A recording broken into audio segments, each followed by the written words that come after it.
այն իրավիճակը, որը կար մինչև ստորագրելը եւ ստորագրումից հետո կարելի ասել այդ իրավիճակի մեջ գլոբալ որևէ փոփոխություն չկա հարաբերությունների կարգավորման առումով։ Միակ բանը, որը փոխվել է, դա Հայաստանի Հանրապետության իշխանությունների ռիտորիկան է։ Դա մենակ կարող է Նիկոլ Փաշինյանը այդ կերպ մոլորեցնել, այսպես ասած, Պողոսներին։ Այսինքն ասել, որ արդեն եկել է խաղաղությունը։ Բայց եթե խաղաղությունը եկել է, ինչ է Ադրբեջանը չի ստորագրել, այլ նախաստորագրել։ Դու ընդամենը վերջնականապես զոհաբերեցիր Արցախահայությանը,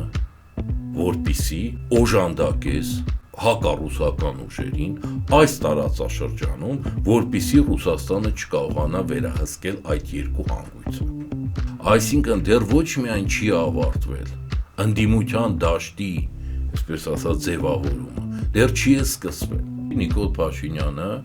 ընտրական ներքաղաքական առումով, ես բազմաթիվ անգամ ընդունում դա ասել եմ, այդ մարդը գեոքաղաքականությունից զերո է, բայց այս գործընթացներից ինքը բավականին հասկանում է։ Ու այսօրվա ընդդիմադիր ուժերից, այո, շատ ավելի դրա համար արագ է պատրաստվել, արդեն իրանք եւ այսպես ասած իրանք պլատֆորմ ունեն, կարգախոս ունեն, ամեն ինչը կարելի ասել ունեն։ Armenia Today-ի խոսում են գլխավորի մասին հաղորդաշարն եք դուք դիտում, հարգելի հետևորդներ։ Այսօր անդրադառնալու ենք ներքաղաքական եւ արտաքին քաղաքական հարցերի։ Իմ հյուրն է վերլուծաբան Արգիշտի Կիվիրյանը։ Պարոն Կիվիրյան, շնորհակալ եմ եւս մեկ անգամ մեր հրավերը ընդունելու համար։ Նախ արտաքին քաղաքական, արտաքին քաղաքական այնպեսին է, որ ներքաղաքականի հետ էլ որոշակիորեն համակցվում է։ Անդրադառնանք Վաշինգտոնյան հանդիպումից, այդ նախաստորագրումից որոշակի համաձայնագրերի օգոստոսի 8-ից հետո որոշակի ժամանակ անցել է։ Արդեն աշնան շրջանում ենք այս պահի դրությամբ, երբ որ առաջին այդ էֆորիկ արձագանքը Հայաստանի իշխանությունների կողմից այսպես որոշակիորեն մարեց, արձագանք գուցե եւ կար հասարակությունում, հանրույթում, կար հիմա ինչ իրավիճակ է եւ հասկանանք այս պայդրությամբ, երբ որ առաջի աղմուկը վերացավ մարեց, ինչ կա հիմա գետնի վրա, ինչ ենք տեսնում, ինչպես է դա փոխում իրավիճակը, իրադրությունը այստեղ մեր տարածաշրջանում։ Նայեք, այսինքն այն իրավիճակը, որը կար մինչև ստորագրելը եւ ստորագրումից հետո կարելի ասել այդ իրավիճակի մեջ գլոբալ որևէ փոփոխություն չկա հարաբերությունների կարգավորման առումով, այսինքն արտաքին հարաբերությունների կարգավորման առումով փոփոխություններ որպես այդպեսին չկա, որովհետեւ խաղաղության պայմանագիրը որպես այդպեսին ստորագրված չի։ Բայց բացրաձայնվում է թե Միացյալ Միտքս ավարտեմ, նայեք, նախաստորագրումը ես բազմաթիվ անգամ բացատրել եմ, որ ինքը չի նշանակում ստորագրություն։ Մարդկության պատմությանը վերջի շրջանում հայտնվել են բազմաթիվ օրինակներ եւ նախաստորագրվել են փաստաթղթեր, պայմանագրեր, օրինակ նույն ռուսների եւ ուկրաինացիների միջև Մինսկում, Ստամբուլում, բայց դա չի կանխել այսպես ասած պատերազմը եւ չի հաստատել խաղաղություն։ Միակ բանը, որը փոխվել է, դա Հայաստանի Հանրապետության իշխանությունների ռիտորիկան է։ Այսինքն իրենց պետք է ամեն գնով փոխել ինչ որ մի թուղթ, որ կապ չունի այդ թուղթը, չունի իրավական ուժ, այսինքն ինքը չի հանգեցնում խաղաղության։ Բայց Թրամփի ստորագրությունն է այդ Թրամփը այդ դրա կողմ չի։ Հետո նորից կրկնեմ, նույն դուք կարող եք գտնել բազմաթիվ օրինակներ, հենց որ ԱՄՆ-ն Թրամփը իր ստորագրությունը կամ ԱՄՆ-ի այլ որևէ ղեկավար իր ստորագրությունը դրել է այս կամ այն փաստաթղթի տակ, եւ դա չի վերածվել խաղաղության, դա չի կարգավորել հարաբերությունները։ Թրամփը, գիտեք ոնց է, ինքը ոնց որ ուրեմն հավաքածու հավաքի։ Թե քանի ազգերի է խաղաղացրել, քանի պետությունների է խաղաղացրել։ Նամակի ամբիոնից էլ դրա մասին խոսեց։ Ընդ որում, դե ամեն տեղից է խոսում, ընդ որում մշտապես Հայաստանը մեկ խառնում է Ալբանիայի հետ, հետո պարզում է Հայաստանը պատերազմել է Կամբոջայի հետ։ Այսինքն այս մարդը չի էլ հիշում որտեղ են այդ պետությունները, որովհետև դա իր համար նշանակություն չունի։ Իր համար պետք է որ ասենք մի 10 հատ էլ ավելացնի եւ կարողանա ներկայացնի, որ ինքը Թրամփ խաղաղասերն է, որ Նոբելյան մրցանակ կամ կստանա կամ այսպես ասած, հավանաբար կներկայացնեն, որտեղ այդ մարդը այդ ուղղությամբ աշխատում է ու կապ չունի, թե այդ ազգերը հետո ինչ հարաբերություններ կունենան։ Նայեք, սրանից առաջ նայեք, մշտապես ինքը զբաղվում է, ասենք, Սիրիայով, պաղեստինցիներով, Իրանի հետ հարաբերություններով, օրինակ, Հնդկաստան-Պակիստան հարաբերություններով, չէ, հայտարարում է, որ ես խաղացրի։ Վստահ եղեք, որ ամեն րոպե Հնդկաստան-Պակիստանը նորից կլարվեն, ոնց որ լարվել են մինչև այդ։ Որտեվ դեք ոնց է, առկա խնդիր, որպեսզի դու կարողանաս հաստատել խաղաղություն, պետք է առկա խնդիրները լուծվեն։ Կամ եթե լուծված չեն, վերականգնվի ուժերի հարաբերակցությունը, հասկանում եք։ Այսօրվա դրությամբ մի կողմից հզոր Ադրբեջանն է, մյուս կողմից ջախջախված Հայաստանը, որը որևէ քայլ չի անում իր բանակը տնտեսությունը վերականգնելու առումով, այն պահանջները, որը Ադրբեջանը ներկայացնում է, մինչ օրս լուծված չեն, եւ ինքը ամեն անգամ ավելացնում է նոր պահանջներ, եւ այս պարագայում ինչ խաղաղության մասին է խոսքը։ Գիտեք, ցանկացած կոնֆլիկտ, նորից եմ ասում, ունի լուծման մի քանի ճանապարհներ։ Եվ դրանցից ամենակարևորը, նայեք, եղել է պատերազմ, չէ՞։ Մի կողմը պարտվել է։ Հիմա կամ դու, այսպես ասած, ամեն անգամ հաղթող կողմը պետք է նոր պահանջներ դնի, ու դու խելոք կատարես, ու այդ պարագայում իրան ձեռնտու չլինի վերսկսել ռազմական գործողությունները, այն ինչ որ մենք տեսնում ենք այս 5 տարիների ընթացքում։ Կամ դու պետք է վերականգնես ռազմաքաղաքական բալանսը, որ հակառակորդ կողմը էլ ոչ միայն պահանջ չներկայացնի, իրան ձեռնտու չի ելնել սպառնալ քեզ։ Մենք դա այսօրվա դրությամբ տեսնում ենք առաջի տարբերակը, եւ այդ պարագայում ինչ խաղաղության մասին է խոսքը։ Ու նորից եմ կրկնում, գիտեք, դա մենակ կարող է Նիկոլ Փաշինյանը այդ կերպ մոլորեցնել, այսպես ասած, Պողոսներին։ Այսինքն ասել, որ արդեն եկել է խաղաղությունը, բայց եթե խաղաղությունը եկել է, ինչ է Ադրբեջանը չի ստորագրել,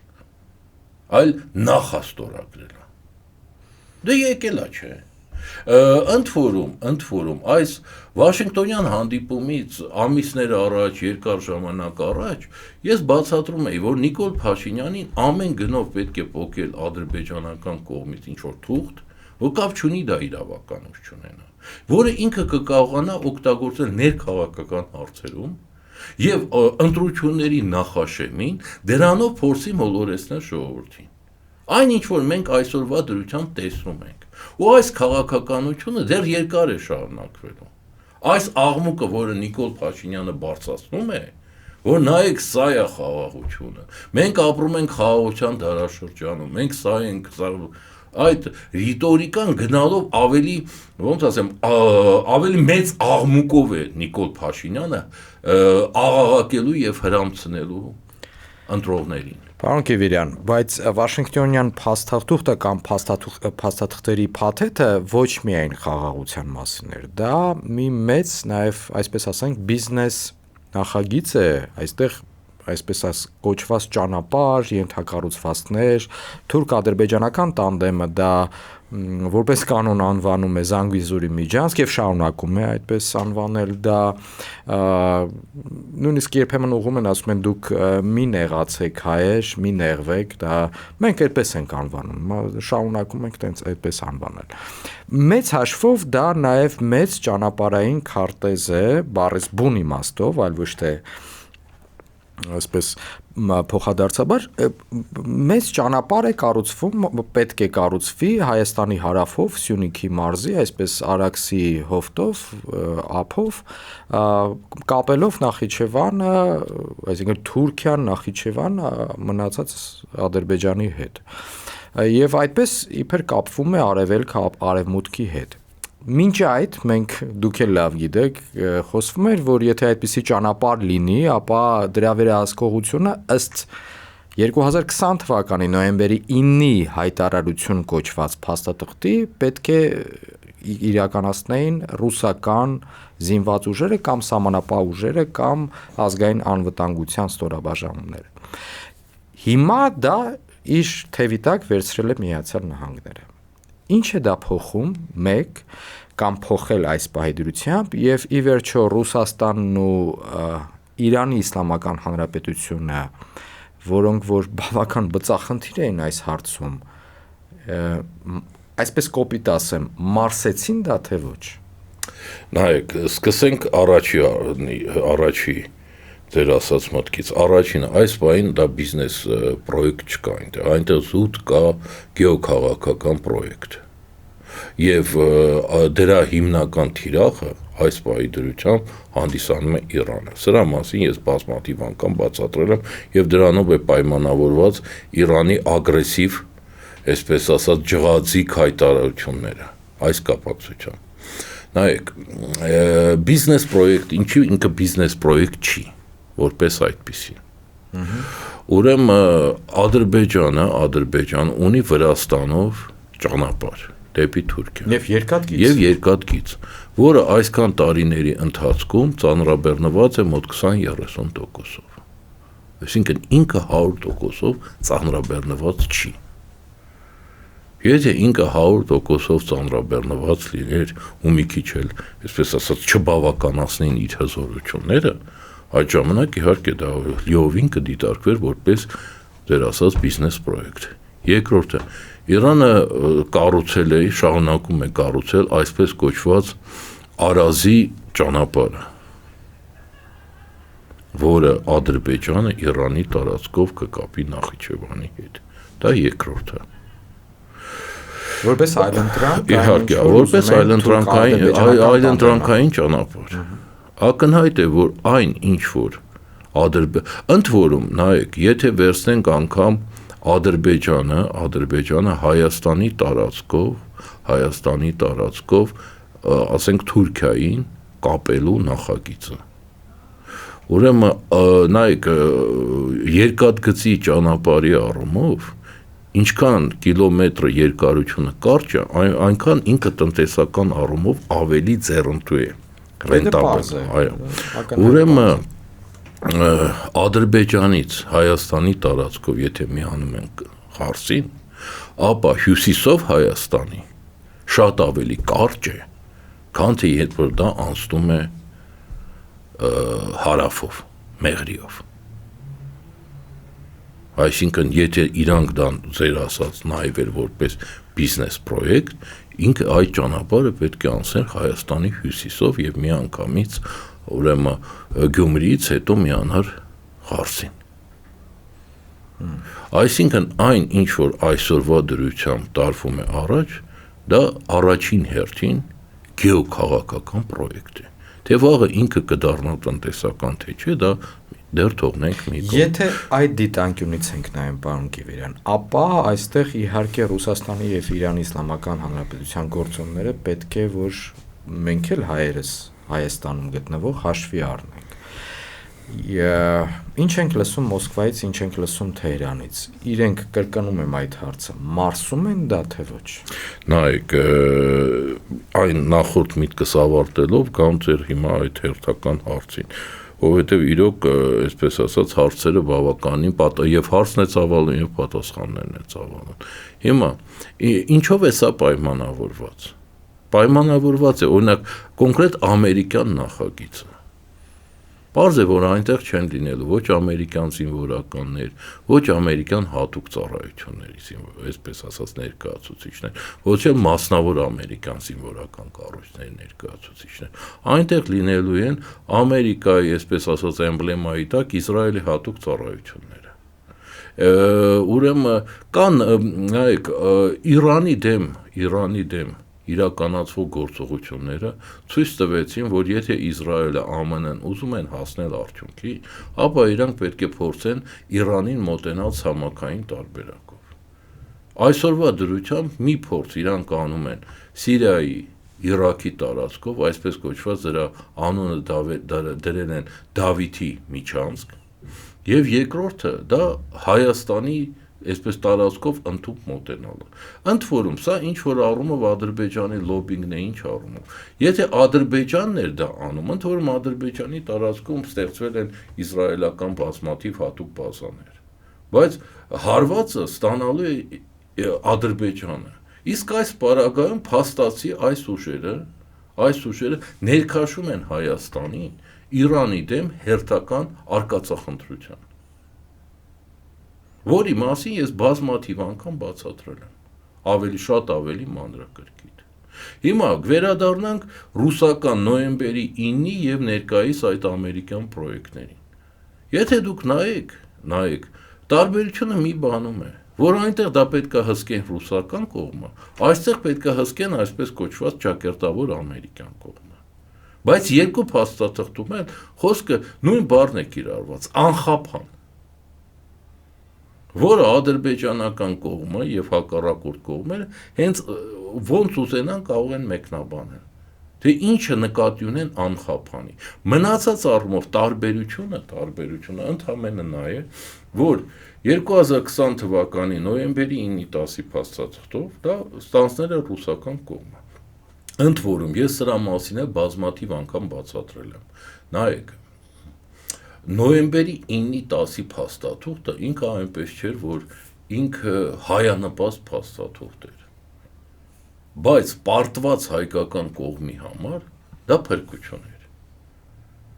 Ինչ առումով Մոսկվան ստեղծել էր մի փաստաթուղթ, մի մոդել, որի պարագայում այո, ինքը շահում էր։ Ինքը միանգամից կտրուկ մտնում էր նորից տարածաշրջան։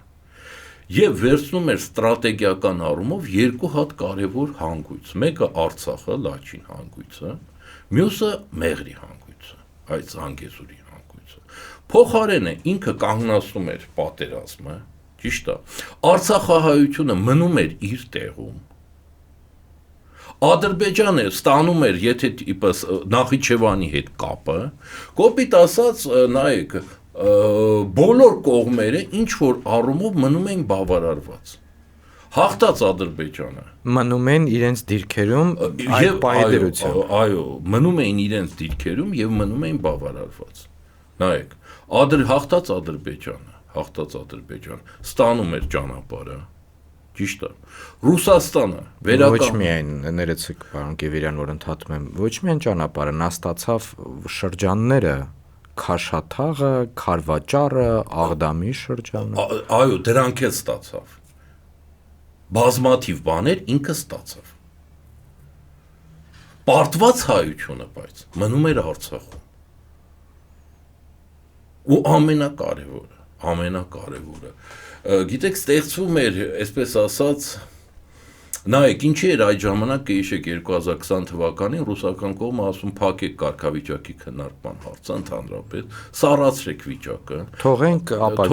ապագային, այսինքն մոտավորապես մենք ստանում ենք, գիտեք, ամենակարևոր բանը, ինչը կարող է ստանալ պարտված կողմը, հրադադար։ Այսինքն մենք ստանում ենք հրադադարային մի իրավիճակ, ու այդ տարիները մենք կարող ենք օգտագործել վերականգնման համար, մեր ռեսուրսների եւ այլն։ Հրադադար եւ ժամանակ։ Դե այդ երկուսը իրար հետ էր գնում։ Ընդամենը դրա գինը այն էր, որ Ռուսաստանը նորից կարողանում էր իր գերաշխանությունը վերականգնել տարածաշրջանում։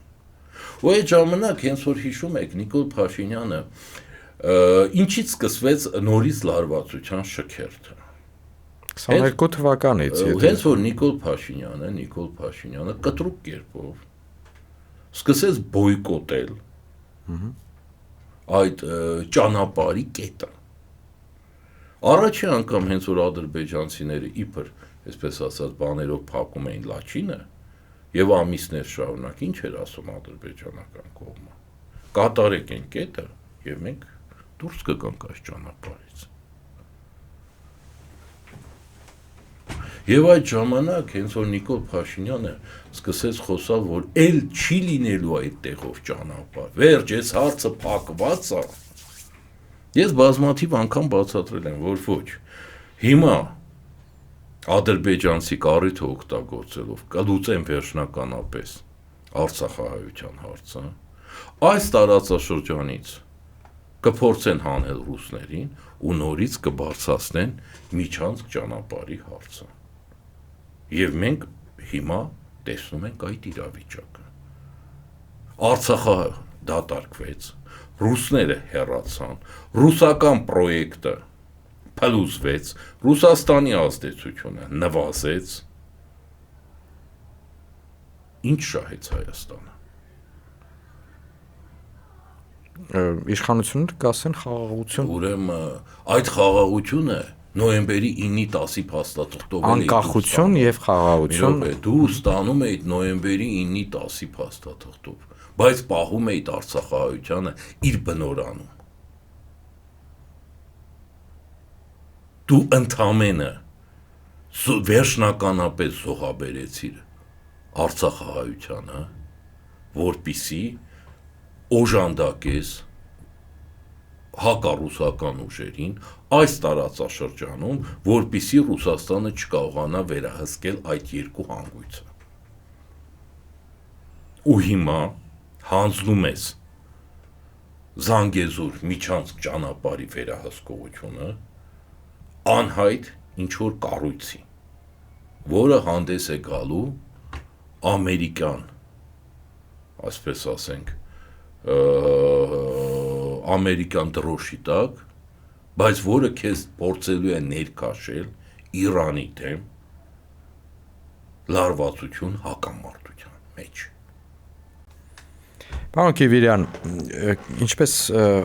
մեր զրույցի ամենասկզբում նշեցի, արտաքին քաղաքականը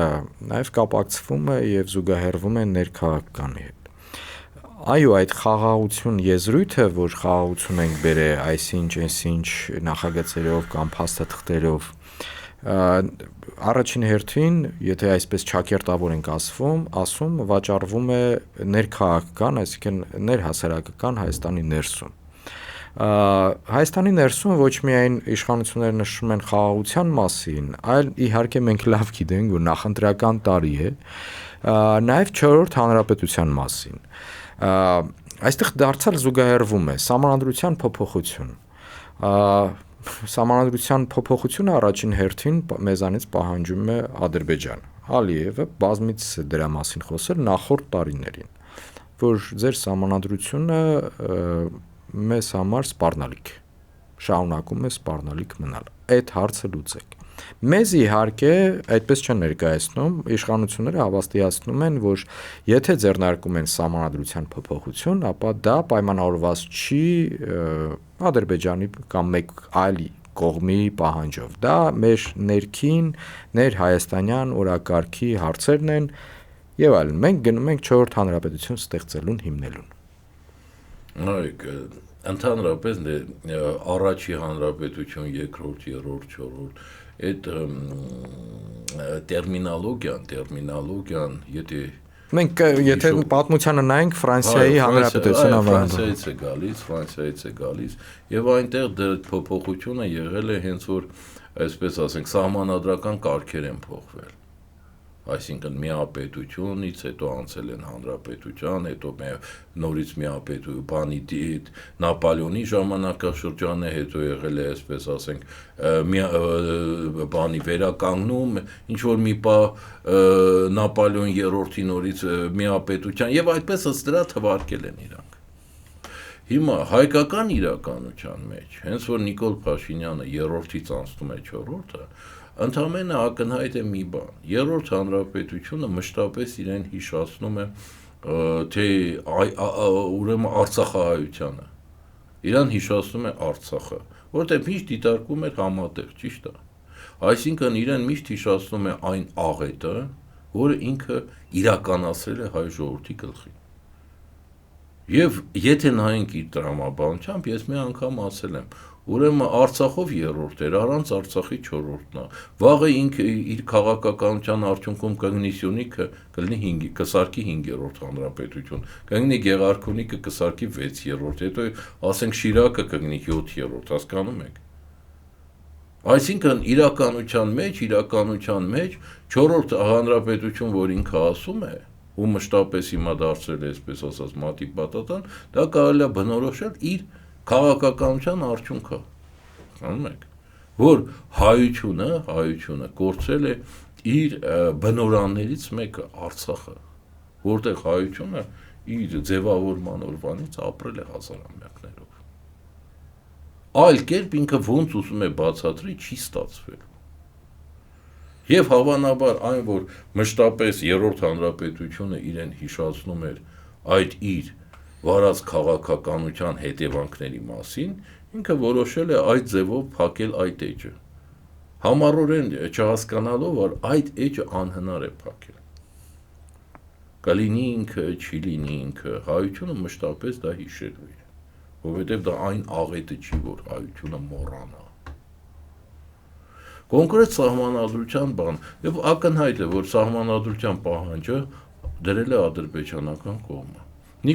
Ամեն անգամ հենց որ ադրբեջանական կողմը դնում է պահանջ, Նիկոլ Փաշինյանը ընդվզում է դրա դեմ, հրապարակային, օրինակ հիշում եք, բազմաթիվ անգամ ինքը ասում էր, որ ժամանակին, որ սահմանադրության փոփոխության կարիք որպես այդպեսին չկա։ Դրանից ընդվզումից հետո խելոք գնում կատարում է ադրբեջանական կողմի բոլոր պահանջները։ Օրինակ նայեք, այսօրվա դրությամբ, ասենք ադրբեջանական կողմը խոսում է, չէ, ադրբեջանցիների վերադարձի մասին։ Նիկոլ Փաշինյանը վստահ եղեք, սկզբից մի հատ կընդվզի, դրանից հետո մեկ էլ կասի, ախր դա մեր երազանքն է եղել, իրանց վերադարձը։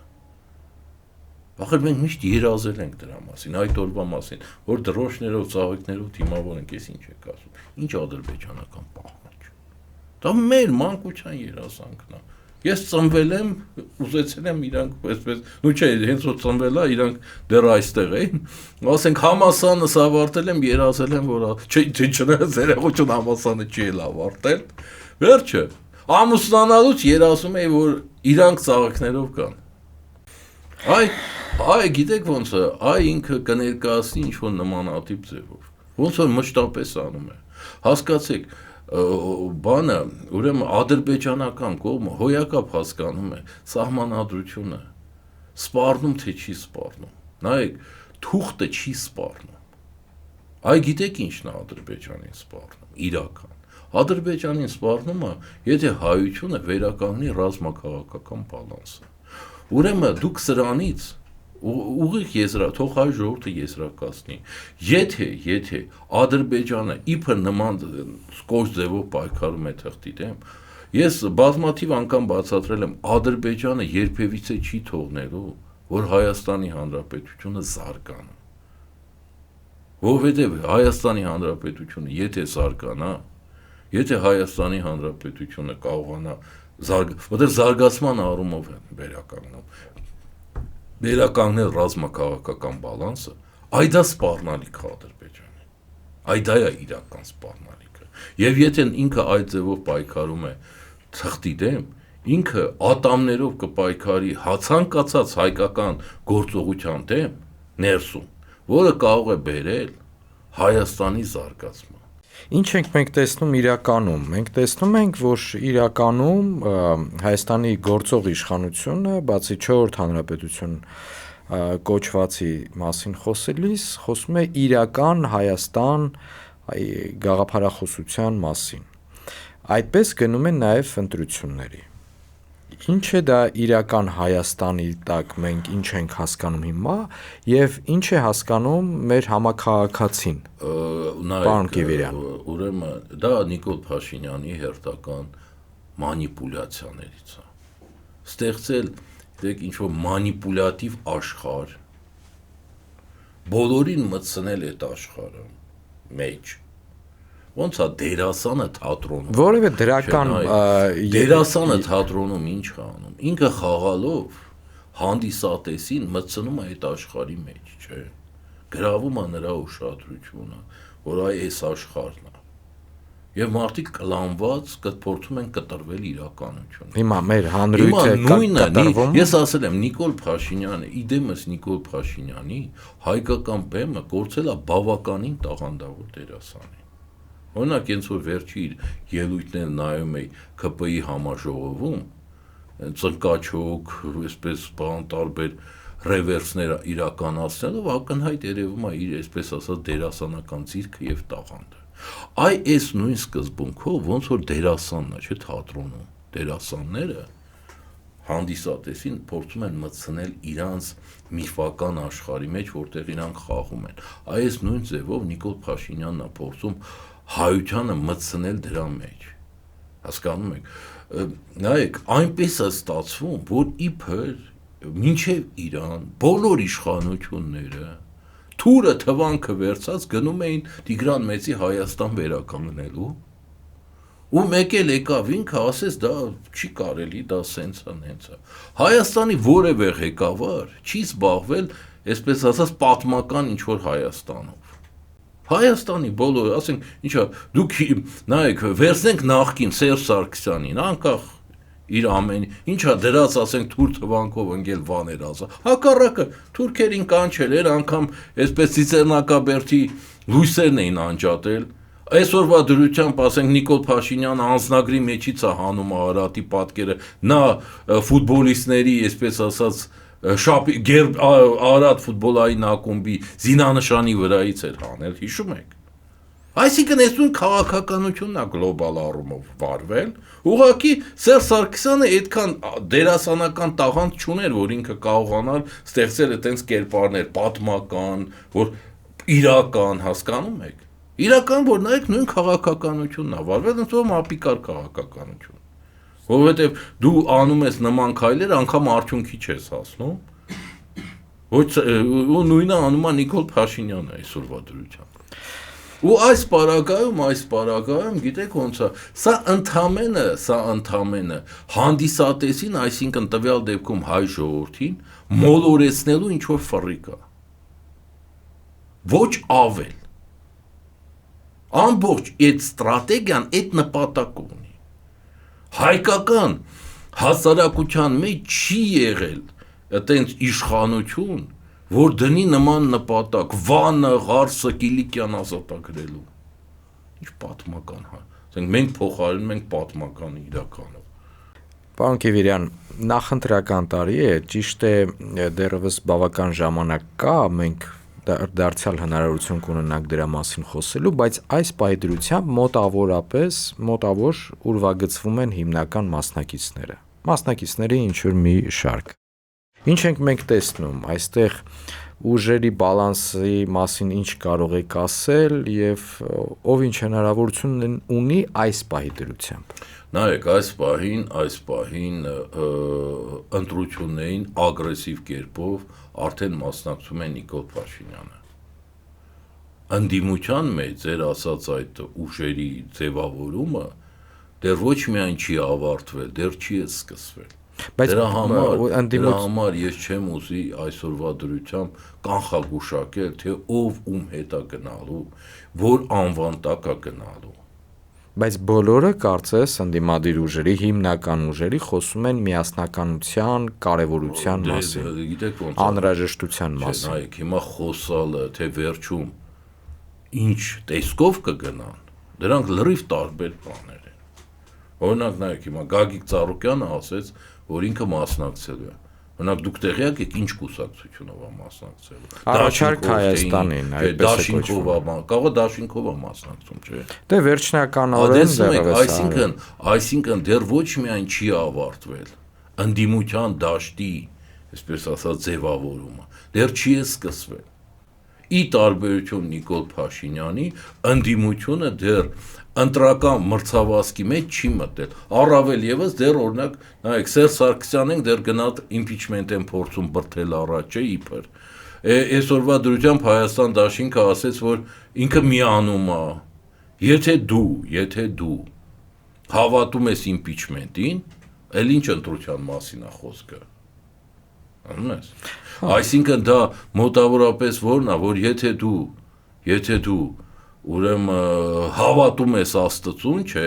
եւ աղոթում ես, որ անձրև գա, տնից դուրս գաս, պարտադիր պետք է անձրևանոց վերցնես։ Հիմա դրա հակառակ ձև, եթե դու հավատում ես, որ դու իմպիչմենտը արդյունք կա տալու, դու պետք է չզբաղվես էլ չմտածես ընտրությունների մասին։ Հիմա դրա համար, հենց որ մենք այս ամբողջը տեսնում ենք, շատ շուտ է ասել հակառակը, թե արդեն ձևավորվել է, արդեն պարզ է։ Ինձ համար անգամ որպես վերլուծաբանի, այս պահի դրությամբ ոչ իրանք ձևավորվել են, կարող է ես իմ մեջ պատկերացնում եմ։ Ժամկետին մնացել է մոտ 9-10 ամիս, եթե հաշվարկենք հունիսը 2026 թվականի։ Դուք նշում եք, որ ընդդիմադիր ուժերը այսպես դանդաղ են տեղից շարժվում, այդպես եմ հասկանում։ Իսկ իշխանությունը, գործող իշխանությունը իդեմս Նիկոլ Փաշինյանի եւ ՔՊ կուսակցության ագրեսիվ արդեն նախընտրական արշավի մեջ է։ Դա ֆալստարտ է թե ոչ։ Չէ, դա ցույց է տալիս, որ ինչքան էլ դաժան հնչի Նիկոլ Փաշինյանը ընտրական, ներքաղաքական առումով, ես բազմաթիվ անգամ ընդվում դա ասել եմ, այդ մարդը գեոքաղաքականությունից զերո է, բայց այս գործընթացներից ինքը բավականին հասկանում է։ Ու այսօրվա ընդդիմադիր ուժերից, այո, շատ ավելի դրա համար արագ է պատրաստվել, արդեն իրանք եւ այսպես ասած իրանք պլատֆորմ ունեն, կարգախոս ունեն, ամեն ինչը կարելի ասել ունեն։ Իսկ ընդդիմությունը դեռ, այսպես ասած, ազգային ժողովի մատույցներում իմպիչմենտով է զբաղված, բացառապես, օրինակ նույն Սերժ Սարգսյանը ինչ է ասում։ Ասում է, որ ընտրության կարող է ընդհանրապես չհասնի, ճիշտ է։ Վերջերս դատարանի դեմ իր արած հայտարարությունը։ Իմպիչմենտը հենց ընտրության այլընտրանքն է։ Դրա համար այսօրվա դրությամբ ընդդիմության դաշտում դեռ կարող է կոպիտ հնչի կոլապսային վիճակ է։ Այսինքն ճիշտ եմ հասկանում, սա վերջին հարցն է, եթե այսպես արտահերտ ընտրությունների գնանք, ենթադրենք իմպիչմենտի գործընթացը ընդդիմությունը հաջողեց, ապա պետք է արտահերտ ընտրությունների, որոնք որ կլինեն այդ ժամկետից շուտ, որը նախանշած է օրենքով, ամենից պատրաստ է գործող իշխանությունն է։ Չէ, եթե ձեր ասած իմպիչմենտը ստացվեց, ինքը չի լինի գործող իշխանություն։ Ինքը կլինի ընդդիմություն։ Դրա համար ես ասում եմ, որ ուժն է ավելի պատրաստ։ Այդ ժամանակ Նիկոլ Փաշինյանը կլինի ընդդիմություն, նա չի լինի գործող իշխանություն։ Եթե ձեր ասած այդ, այսպես ասած, միֆական իմպիչմենտը ստացվեց։ Բայց արտահերտ ընտրություններին ով է ավելի լավ պատրաստը, եթե դուք նշում եք, որ չէ, այդ ժամանակ նայեք, այդ ժամանակ ոչ մեկը պատրաստ չի լինի։ Ավելի շուտ այդ ժամանակ պատրաստ կլինի նա, ով իմպիչմենտով, եթե թեորետիկ ձևով բան անենք, չնայած այդ միֆական բանը, կվերցնի իշխանությունը։ Ով կվերցնի իշխանությունը հայկական իրականության մեջ ինքն էլ պատրաստ է։ Այսինքն ով իր ձեռքին ձեռքին իշխանությունն է, դա նա իհարկե լավագույն շանսեր ունի։ Հայկական իրականության մեջ ուրեմն հաղթանակ ապահովում է վարչական ռեսուրսը։ Ով իշխանություն կլինի, վարչական ռեսուրսը իր ձեռքը կլինի եւ ինքը շատ արագ կպատրաստվի։ Շնորհակալ եմ, պարոն Կիվիրյան։ Մեր հետևորդին եւս մեկ անգամ հիշեցնեմ, որ զրուցում է վերլուծաբան Արգիշտի Կիվիրյանի հետ, սա Armenia Today-ի խոսում են գլխավորի մասին հաղորդաշարի հերթական թողարկումն էր, ես Դավիթ Աղաբեկյանն եմ առայժմ։